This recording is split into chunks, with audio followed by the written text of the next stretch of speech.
हे what's up guys, welcome back once again. So दोस्तों, आज की कहानी जो एक्सप्लेन करने जा रहे हैं उसका नाम है शट। वेल, कहानी शुरू होती है एक फार्म हाउस से जो दिखने में कुछ खास नहीं है और ना ही उसकी हालत इतनी अच्छी है, तो जिसकी ओनर अब उसे सेल करने जा रही है, जिसका नाम है जेसिका। ये फार्म हाउस उसके डैड का है जहाँ पे वो खेती करते थे, लेकिन अब यहाँ पर ऐसा कुछ नहीं होता है सिवाय एप्पल के पेड़ के। यहाँ में जेसिका के बारे में कुछ और बातें पता चलती है, जैसे कि वो एक डिवोर्स मॉम है, उसके 2 बच्चे हैं, मेसन और जेसन, जो कि उसके साथ ही रहते हैं और वो अपना खर्चा एप्पल जैम को बेचकर पूरा करती है। लेकिन अब उसका काम कुछ खास नहीं चल रहा है, इसलिए पैसों के लिए वो इस जगह को बेचकर शहर की तरफ जाना चाहती है। लेकिन दिक्कत ये है कि इस जगह को कोई खरीदने को राजी नहीं है, क्योंकि जैसे कि मैंने आपको बताया कि घर की हालत बहुत ही ज्यादा खस्ता है। सीलिंग उखड़ चुकी है, पूरा बाथरूम लीक हो रहा है, बेडरूम में फैन सीलिंग बहुत नीचे है और एक स्टोर रूम है जिसका गेट की हालत इतनी खराब है कि वो बाहर से ही अपने आप बंद हो जाता है। इसके बाद उसे अंदर से कोई खोल नहीं सकता और इन सब चीजों के होने के बावजूद ये लोग जैसे तैसे यहाँ पर दिन गुजार रहे हैं। लेकिन शायद अब ऐसा नहीं होगा, क्योंकि कुछ ही दिनों में इनके साथ बहुत अच्छा या फिर बहुत ही ज्यादा बुरा होने वाला है। यहाँ हमें रायन के बारे में भी पता चलता है, जो कि जेसिका का एक्स हस्बैंड है। वो यहाँ पर बहुत ही कम आता है क्योंकि वो एक नशेड़ी बन चुका है और जेसिका नहीं चाहती कि उसके बच्चे ये सब होते हुए देखे। यहाँ जेसिका के लिए एक और मुसीबत आ पड़ी थी, वो थी उसके एप्पल जो कि सीजन से पहले ही सड़ चुके थे, जिस वजह से उसे बहुत ज्यादा नुकसान हो चुका है। वेल, अब हर रोज की तरह वो अपने कामों में बिजी होती है। कुछ सामान लेने के लिए वो स्टोर रूम में जाती है, लेकिन जैसे ही हमने आपको बताया था यहाँ का गेट अपने आप बाहर से बंद हो जाता है, तो अब यहाँ उसका गेट बंद हो चुका है और जेसिका को समझ नहीं आता कि वो कैसे खुलेगा। वो अंदर फंस चुकी है और यहाँ उसे बहुत अच्छे से पता है कि वो ऐसे तो बाहर नहीं निकल सकती, क्योंकि अब कोई बाहर से गेट नहीं खोलने वाला है, उसके पास 2 बच्चे ही बाहर है। इसलिए पहले तो वो अपना दिमाग ठंडा करती है और फिर आराम से आसपास देखती है और सोचती है कि आखिर यहाँ से कैसे बाहर निकला जा सकता है। तभी उसे एक स्क्रू ड्राइवर दिखाई देता है जो डोर के हुक पर लगा हुआ था। वो बहुत ही लूज हो चुका था, पर इसे वो ओपन कैसे करे। वो मेसन को बुलाती है जो उसे स्क्रू ड्राइवर लाने को कहती है, पर वो अभी 7 साल की थी, उसे पता ही नहीं होता कि स्क्रू ड्राइवर किसे कहते हैं। जेसिका उसे समझाती है कि असल में वो दिखता कैसा है, जिसके बाद थोड़ा टाइम तो लगता है, लेकिन मेसन जैसे तैसे करके जहां तक हो सके स्क्रू ड्राइवर को ढूंढ लेती है और फिर उसे डोर के नीचे से जेसिका को दे देती है। लेकिन इतनी मुश्किलों के बाद भी बात नहीं बनती, क्योंकि उस स्क्रू का साइज बहुत ही छोटा था जिसमें वो ड्राइवर फिट नहीं बैठता। तो वो बहुत कोशिश करती है लेकिन कुछ नहीं होता है, जिस वजह से वो आखिर में थक हार कर 911 पर कॉल करने लगती है। लेकिन तभी बाहर से मेसन कहती है कि घर के बाहर कोई आया है मॉम। सो कुछ देर बाद वो स्टोर रूम का गेट अपने आप खुल जाता और यहाँ उसे खोला था रायन ने, जो कि बाहर से अपने साथी को लाया था और वो भी एक नशेड़ी दोस्त था। यहाँ जेसिका उसे बिल्कुल पसंद नहीं करती, क्योंकि उसकी बुरी नज़र उसके बच्चों पर थी। वो फौरन रायन से सैमी को यहाँ से बाहर जाने को कहती है और उसे भी समझाती है कि तुम ये सब छोड़ दो, हमारे बच्चों के बारे में सोचो। लेकिन वो नहीं मानता। इसके बाद वो उसे बताता है कि हम दोनों यहाँ कुछ महीने रहने आएंगे, क्योंकि हमारे पीछे पुलिस पड़ी हुई है और हमारे पास पैसे भी नहीं है। तो जेसिका साफ साफ मना कर देती है और वहां से जाने को बोलती है। अब उन दोनों की बातें यहाँ पर रायन का दोस्त सैमी सुन लेता है। वो रायन से कहता है कि क्यों ना इसे वही स्टोर रूम में बंद कर दो। तो रायन भी उसकी साइड लेता है और फिर वो दोनों उसे पकड़कर उसी स्टोर रूम में बंद कर देते हैं। दोस्तों, अब इस बारी वो डोर के बाहर लकड़ियों को ड्रिल कर देते हैं ताकि वो आसानी से खुल ना सके। जेसिका चिल्लाती है, चीखती है, लेकिन वहां उन लोगों के अलावा कोई और भी मौजूद नहीं था। ये सब वो छोटे बच्चे भी देख रहे थे, पर यहाँ वो कुछ नहीं कर सकते थे। इसलिए अब उसे जो भी करना है बहुत ही सोच समझ कर करना होगा। उसके दोनों बच्चे बाहर हैं और दोनों पागल इंसान भी बाहर है और उनके साथ कुछ भी कर सकते हैं। इसलिए वो बार बार रायन से एक ही बात बोलती है कि प्लीज उन बच्चों के साथ कुछ मत करना, उन्हें छोड़ दो, भले ही तुम मुझे मार दो। लेकिन वो दोनों उसका कुछ जवाब नहीं देते और इसी तरह से 4 से 5 घंटे बीत जाते हैं। जेसिका को महसूस होता है कि शायद वो दोनों यहाँ से चले गए हैं, इसलिए वो मेसन को बुलाती है और सारी खिड़की दरवाजे बंद करने को बोलती है। लेकिन जैसे कि आपको पता है, इस घर की सारी चीजें खराब हो चुकी है, उन्हें बंद करने का कोई भी फायदा नहीं है। यहाँ हम एक और चीज गौर करते हैं कि जेसिका के हाथ में एक गहरा चोट लग चुकी है, जिसके ऊपर उसने एक पट्टी भी बांध रखी है, लेकिन समय के साथ साथ ये भी इन्फेक्टेड होता जाएगा। तब ये क्या करेगी, और इसे तो ये भी नहीं पता कि असल में वो दोनों कब तक लौटेंगे। अगर वो नहीं लौटे तो ये बाहर कैसे निकलेगी। अब यहाँ जैसे जैसे समय बीत रहा था, जेसिका के लिए मुश्किलें और बढ़ती जा रही थी। भी अचानक से जेसन की रोने की आवाज आती है, यानी कि वो उठ चुका है। अब उसे भूख भी लगी होगी और जब तक उसे खाना नहीं मिलेगा वो रोता ही रहेगा, इसलिए कुछ ना कुछ तो करना ही होगा। वो अपना फोन चेक करती है तो वो भी स्टोर रूम के बाहर ही पड़ा हुआ था, लेकिन मेसन वहीं बाहर ही खड़ी रहती है। वो अपनी मॉम से कहती है कि उसे वॉशरूम जाना है, लेकिन वो तो बंद है, इसलिए वो वहीं गेट पर ही टॉयलेट कर देती है, लेकिन अपनी मॉम को छोड़कर नहीं जाती। जेसिका कई बार स्क्रू ड्राइवर से गेट खोलने की कोशिश करती है, लेकिन ऐसा हो नहीं पाता है। पर अब काफी लेट हो चुका है, इसलिए उसे बच्चों को कुछ खाने को देना ही होगा। इसलिए वो स्टोर रूम में रखे हुए उसके बनाए वही एप्पल जैम को दे देती है और खुद भी खा लेती है और मेसन को समझाती है कि वो जेसन को भी ऐसे ही खिला दे ताकि वो रोए नहीं। वो उसके बारे में सारी चीजें उसे बताती है कि कैसे उसका ख्याल रखना है जिससे कि वो ज्यादा रोए नहीं, और ये भी बताती है कि उसके पास ही रहना और उससे बात करते रहना। अब इसी तरह से रात हो जाती है। जेसिका अभी भी अंदर फंसी हुई है और बाहर उसकी बेटी मेसन को बहुत डर लग रहा है, इसलिए वो अभी भी गेट के पास ही बैठी। तब जेसिका उसे बताती है कि आज से उसे उसके भाई का ख्याल रखना है और अगर कुछ भी बुरा हुआ तो मुझे आवाज लगाना है और कहीं भी बाहर नहीं जाना है। ये सब बोलते हुए वो दोनों सो जाती हैं और अगली सुबह वो अपने बच्चों को वही जाम दोबारा से खिलाती है। लेकिन अब उसे खुद पे गुस्सा आने लगता है। वो खुद को बहुत ही बुरा भला कहती है क्योंकि वो एक अच्छी मां नहीं बन पाई। अगर उसके पास पैसे होते तो वो अपने बच्चों को यहाँ से दूर ले जा पाती, लेकिन अब उसने ठान लिया है कि वो कैसे भी करके यहाँ से बाहर निकल कर रहेगी। अब बहुत सोचने के बाद उसके दिमाग में एक आइडिया आता है, क्यों ना वो स्टोर रूम के फ्लोर पर एक गड्ढा करके नीचे बेसमेंट में पहुंच जाए और फिर बाहर से गेट के अंदर आ जाए। लेकिन इसके लिए उसे एक एजी टूल चाहिए जिससे वो गड्ढा कर सके। तो वो मेसन को आयरन रॉड लाने को कहती है, लेकिन वो उसे कहीं भी नहीं मिलता और वो फिर से एक बार उसे वही स्क्रू ड्राइवर दे देती है। अब उसके पास इसके अलावा कोई ऑप्शन नहीं था, तो वो उसी से फ्लोर को खोदना चालू कर देती है। लेकिन इसमें बहुत समय लगने वाला है, लेकिन वो ये करके रहेगी चाहे कुछ भी हो जाए। इसी बीच जेसन रोने लग जाता है, तो वो अपनी स्पीड और तेज कर देती है।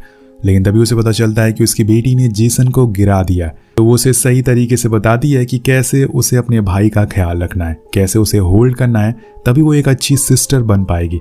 तो मेसन उसकी सारी बातें मानती है और फिर बाद में वही सब चीजें करती है। अब यहाँ जेसिका धीरे धीरे ही सही लेकिन काफी हद तक गड्ढे को खोद चुकी थी, लेकिन इतनी देर लगातार काम करते हुए वो थक जाती है और आराम करने लगती है। अभी बाहर से मेसन कहती है कि मॉम, घर के बाहर कोई आया है, जिसे सुन के वो बहुत ज्यादा डर जाती है और फौरन उसे कहती है कि वो जाकर अपने भाई के साथ ऊपर वाले रूम में लॉक कर ले और जब तक वो ना आए तब तक गेट ना खोले। इसलिए वो फौरन उसकी बात मानकर ऊपर चली जाती है। और इधर हम देखते हैं कि वो शख्स सैमी होता है, जो स्टोर रूम के बाहर आकर खड़ा हो जाता है और जेसिका से बच्चों के बारे में पूछता है। तो वो कहती है कि वो बच्चों से दूर रहे वरना बहुत बुरा होगा। तभी ऊपर से जेसन की आवाज आती है और उसे पता चल जाता है कि वो दोनों ऊपर ही हैं, इसलिए वो स्टेयर से ऊपर जाने लगता है। तभी जेसिका उसे बुलाती है और कहती है कि रुको रुको, मेरे पास तुम्हारे लिए कुछ है। रैन ने मुझे जाने से पहले मुझे एक गांजे का पैकेट दिया था, मैं तुम्हें वो दे सकती हूँ। तो वो फौरन वापस आ जाता है क्योंकि उसके लिए गांजे से बड़ी कोई चीज़ नहीं थी और ये बात जेसिका को अच्छे से पता होती है। पर वो आखिर इस चीज़ का फ़ायदा कैसे उठाएगी वो आपको थोड़ी देर में दिख जाएगा। सैमी कहता है कि लाओ मुझे वो पैकेट दे दो, जिसके बाद मैं यहाँ से चला जाऊंगा। लेकिन जेसिका जानती है कि नशा करने के बाद ये और ज़्यादा पागल हो जाएगा, इसलिए वो कहती है कि मैं डोर तक आ नहीं सकती, तुम अपना हाथ अंदर डालो, मैं तुम्हें दे दूंगी। अब वो जैसे ही अपना हाथ अंदर डालता है वो वही स्क्रू ड्राइवर उसमें घुसा देती है, जिससे उसका हाथ वही ज़मीन पर ही फंस जाता है। वेल, तो जेसिका ने कुछ इस तरह से उस गांजे का इस्तेमाल किया। तो यहाँ सैमी अब चीख रहा था और कहता है कि मुझे आज़ाद कर दो, मैं प्रॉमिस करता हूँ कि मैं यहाँ से चला जाऊँगा। और आज रात में स्नोफॉल होने वाला है, जिससे ठंड और ज़्यादा बढ़ जाएगी। अगर मैं यहाँ ऐसे ही फंसा रहा तो मैं मारा जाऊँगा। लेकिन जेसिका उसकी एक बात नहीं सुनती। लेकिन अब यहाँ पर वो गड्ढे को खोद नहीं सकती क्योंकि स्क्रू ड्राइवर सैमी के हाथ में फंसा हुआ है, इसलिए वो चुपचाप बैठ जाती है और धीरे धीरे रात हो जाती है। और उस रात में सच में टेम्परेचर बहुत ही गिर जाता है, जिसकी वजह से बाहर लेटा सैमी कांप रहा होता है। वो बार बार जेसिका से कहता है कि मुझे फ्री कर दो, मैं प्रॉमिस करता हूँ मैं तुम्हारे बच्चों को कुछ नहीं करूंगा। इसके बाद वो उसे रैन की कई सारी बातें भी बताता है कि कैसे वो और लड़कियों के साथ बाहर जाकर मिलता है। बल ये सब वो जानबूझकर कर रहा था ताकि वो इरिटेट होकर उसे फ्री कर दे, लेकिन ऐसा होता नहीं है। और तभी अचानक से लाइट चली जाती है। पूरे घर में अंधेरा हो गया था और यहाँ अंधेरे से मेसन को डर लगता है, इसलिए वो नीचे अपनी मॉम के पास आने लगती है और जेसिका उसे आवाज लगा के मना करती है कि बेटा नीचे मत आना, लेकिन वो फिर भी नीचे आ जाती है। अब अंधेरे में उसे वहां सैमी नहीं दिखाई देता, पर सैमी मेसन को देख लेता और उसे पकड़ लेता है, जिसके बाद वो जेसिका को वार्न करता है कि अगर उसने उसे फ्री नहीं किया तो वो जेसन को मार देगा। अब यहाँ वो करे तो करे क्या, तभी उसे वहाँ पेट्रोल मिलता है तो वो सैमी के हाथ पर डाल देती है और आग लगा लेती है, जिससे कि उसका हाथ जलने लगता है और जिस चीज का फायदा उठाकर मेसन वहां से भाग जाती है। लेकिन वो आग ज्यादा भड़क जाती है और स्टोर रूम में भी लग जाती है, जिसे काबू कर पाना बहुत ही मुश्किल हो रहा था, पर वो जैसे तैसे सुबह तक उसे कंट्रोल कर ही लेती है। अब इतना सब कुछ होने के बाद जेसिका अब हार मान चुकी थी। वो बच्चों को बचाते बचाते थक चुकी थी, जिसके बाद वो बस लेट जाती है और सोचती रहती है कि अब आगे वो क्या करे। उसी दौरान उसे वहाँ एक बाइबल मिलती है जो असल में उसके डैड की थी। बाइबल में उसे बचपन की उसकी फोटो भी मिलती है और उसे पढ़ते पढ़ते जेसिका को गॉड पर गुस्सा आने लगता है, क्योंकि उसने गॉड की बात हमेशा मानी थी, लेकिन आज उन्होंने उसे यहाँ पर फंसा दिया है। अब उसे कुछ पन्नों में पैसे भी रखे हुए मिलते हैं जो उसके डैड ने रखे थे, ताकि कभी किसी मुसीबत में वो उसका इस्तेमाल कर सके, लेकिन आज ये पैसे उसके लिए कोई मायने नहीं रखते। अब इसलिए वो गुस्से में उस बाइबल को सामने लगी खिड़की से फेंक देती है, लेकिन तभी वहां पे लगे जीसस का स्टैचू गिर जाता है और उसे उठाते टाइम जेसिका गौर करती है कि ऊपर वाली सीलिंग से पानी टपक रहा है। वेल, उसने गॉड को बहुत बुरा भला कहा था, लेकिन आखिर में गॉड ने उसे एक दूसरा रास्ता दिखा दिया, जिसके लिए वो उनका थैंक यू कहती है। अब यहाँ जेसिका के दिमाग में एक आइडिया आता है कि असल में जहाँ से पानी लीक हो रहा था उसके ऊपर बाथरूम है। वो अगर चाहे तो उस जगह की वुडन सीलिंग को उखाड़ कर ऊपर पहुंच सकती है, लेकिन इसके लिए उसे किसी टूल की जरूरत पड़ेगी क्योंकि उसके हाथों में चोट लगी हुई है। उसी दौरान उसे स्क्रू ड्राइवर का ख्याल आता है। वो सैमी के पास जाकर देखती है तो वो बेहोश पड़ा हुआ था और वो धीरे से उसके हाथों से वो स्क्रू ड्राइवर को निकाल लेती है और फिर उस वुडन प्लेट को हटाने लगती है। वो बहुत ही ज्यादा गीली हो चुकी थी, जिस वजह से उसे निकालने में ज्यादा टाइम नहीं लगता और फाइनली वो उसे निकाल कर बाथरूम तक पहुंच जाती है, जहां से वो आसानी से अपने बच्चों तक पहुंच सकती है। लेकिन रूम में पहुंचने से पहले वहां उसके बच्चे कहीं दिखाई नहीं देते, जिससे वो घबरा जाती है। तभी उसकी नजर बेड पर जाती है जहां बहुत सारे ब्लैंकेट थे। जब वो एक एक करके उन्हें हटाती है तो उसके नीचे उसे मेसन दिखती है, जिसने जेसन को पकड़ कर रखा हुआ था ताकि वो यहाँ से कहीं ना जाए। अब ये देखकर जेसिका बहुत ही ज्यादा खुश होती है और अपनी मॉम को देखकर वो बच्चे बहुत ही ज्यादा खुश होते हैं। उसका साथ देने के लिए जेसिका मेसन को थैंक यू कहती है, क्योंकि अगर वो स्क्रू ड्राइवर नहीं देती तो शायद वो अभी तक नीचे फंसी रहती। वेल, इसके बाद अब इन्हें यहाँ से जल्दी से बाहर निकलना है, लेकिन उसके लिए जेसिका को मेन गेट की कीज लेनी पड़ेगी, जो कि बेहोश पड़े सैमी के पास थी। वो दोनों बच्चों को लेके धीरे धीरे नीचे जाती है और उसकी जेब से कीज को निकाल लेती है और बाहर जाने लगती है। लेकिन आज बाहर बहुत ही तेज बारिश हो रही है और ऐसे में बाहर जाना सही नहीं है। ऊपर से उसके पास दो बच्चे भी हैं, इसलिए वो दोनों को ऊपर रूम में छोड़कर बाहर आ जाती है और फिर कार की विंडो को तोड़कर अंदर से कुछ खाने का सामान निकालती है। लेकिन उसकी आज किस्मत बेकार है। आते समय उसका पूरा खाना गिर जाता है, लेकिन उसे बड़ी मुश्किल ये बात थी कि सैमी अभी मरा नहीं है, उसे होश आ गया था और उसने अब अंदर से मेन गेट को लॉक कर लिया था। तो जेसिका फौरन खिड़की को तोड़कर अंदर घुस जाती है ताकि अपने बच्चों को बचा सके। लेकिन जैसे ही वो अंदर घुसती है तो देखती है कि सैमी ने जेसन के गले पर चाकू रख लिया। वो कहता है कि अब मैं अपने बदला लेकर रहूंगा, तुम बस देखती रह जाओगी। उसे देखकर जेसिका उसे माफी मांगती है और कहती है कि उसे छोड़ दे, लेकिन वो नहीं मानने वाला था। और इसी दौरान वहां रायन भी आ जाता है, जो सैमी से जेसन को छोड़ने को कहता है। तो वो उसकी बात मान लेता है, लेकिन यहाँ वो आधे दिमाग का था। उसे लग रहा था कि शायद उसने बच्चों के साथ कुछ गलत किया है, इसलिए वो उसे मार डालता है। अब यहाँ जेसिका रायन को काफी अच्छे से जानती है। उसे ये पता था कि अगर उसने गुस्से से काम लिया तो वो सबको मार डालेगा, क्योंकि वो आधा सन की किस्म का इंसान है। इसलिए वो उसे बहाना बनाती है कि मुझे बच्चों को लेकर डॉक्टर के पास जाना है, लेकिन वो साफ साफ मना कर देता है कि किसी को भी कहीं जाने की जरूरत नहीं है। इसके बाद वो जेसिका को नशा करने के लिए कहता है और खुद भी बच्चों के सामने नशा करने लगता है।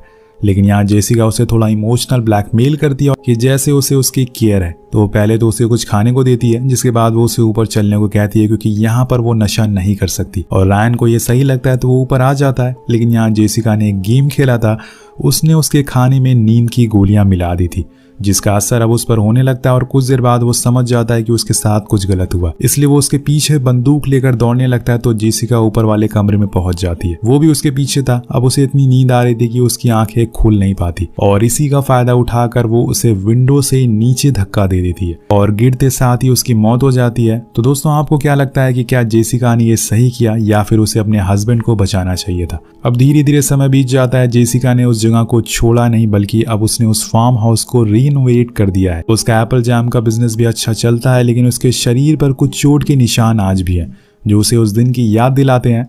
जेसिका अगर चाहती तो अपने बच्चों को छोड़ देती और नशा करने लगती, लेकिन खुद भी और अपने बच्चों को हमेशा उसने लड़ना सिखाया, जैसे कि मेसन जिसने उसका बहुत साथ दिया। और ये सारी चीजें उसे मोटिवेट करती है, जिससे कि उसे आगे बढ़ने की हिम्मत मिलती है। वेल गाइस, जाने से पहले